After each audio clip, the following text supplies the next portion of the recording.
What is your China strategy? If you're coming to China and you're bringing a brand, it's important that you're not shackled to that brand's position. For example, in the 1990s, Foster's came over to China. They entered the market and they came in at a premium beer level. At that time in China, there were literally hundreds of Chinese beers competing at the economy street level. And Foster's, of course, wanted to position themselves higher than that. But that market was also saturated. Companies like Heineken, Suntory, Budweiser were competing and spending a lot of money on marketing. And Foster's felt obliged to do the same. So very early on, Foster's realized that there was not much profit at the premium level, and the national marketing director in the mid-90s had a proposition. He'd done some research and found that generally Chinese consumers prefer a lighter beer, both in flavor and color, and he proposed a draft beer in a bottle. He called it Foster's Light. He got the opportunity to meet with the senior directors, and he presented what he thought would be a winner. That would be Foster's having a brand extension into that lower street level market. Well, he thought wrong, because at that time, obviously the senior management was heavily connected to the brand of Foster's and felt that this was disrespectful, and he was ridiculed and mocked for his idea to even contemplate moving the brand down into that lower street level.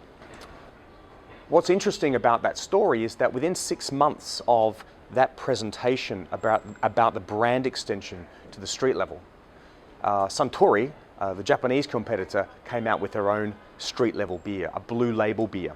And that blue label beer today is one of the most popular beers available at corner stores. So had Foster's repositioned, or rather had a brand extension to allow them to reposition, it could have been a very different story, and perhaps Foster's would still be owned by an Australian company. So that's a company that got it wrong. What about a company that got it right? Well, Pernod Ricard is one such company. One of their brands is Chivas Regal. Chivas Regal entered the market in the late 90s, early 2000s. This was the first Scotch whisky to enter the market. Now, brown liquor had already been available in China under the brand of cognacs, and was used as really a premium type of liquor. But Scotch was new. And one way that they were able to literally create a new market was to make it accessible, and in this case palatable. They introduced green tea. So green tea as a mixer became the standard. And if you go to any KTV, karaoke bar around China today, green tea and Chivas is the mainstay of the drink of choice. Now, to the purists, and certainly to James and John Chivers, the founders of Chivers, this kind of combination, the mixture of their Scotch with a green tea, would be appalling. Well, it was perhaps appalling to the purist, but not to the shareholders. Chivers has dominated ever since, and today is one of the most popular Scotch whiskies that you can buy in China. Now, that being said, of course there is trouble now, because Chivers now wants to reposition itself.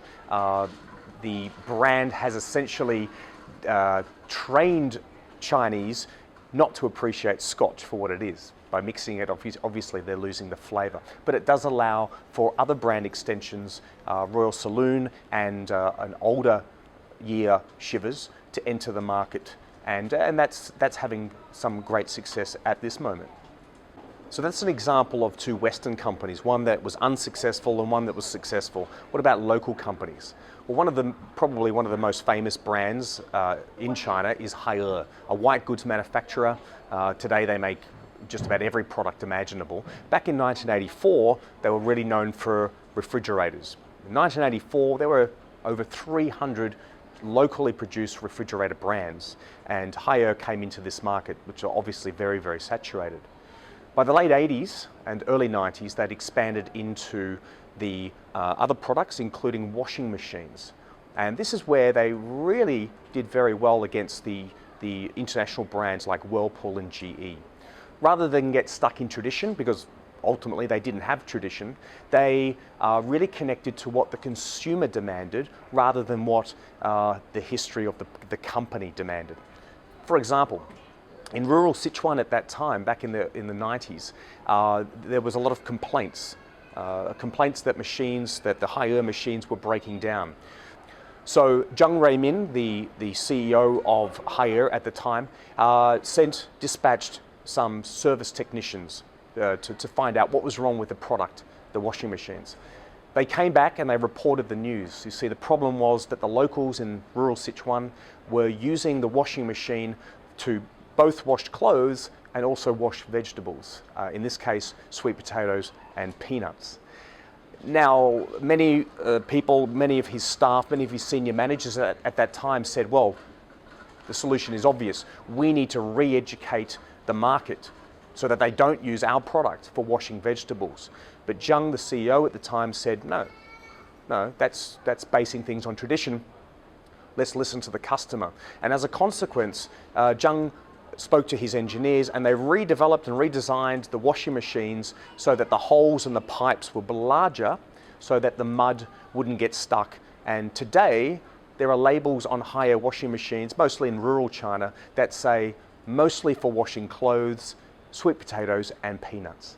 So if you really want to be successful in China, what's very important is don't be shackled to your brand's position back home.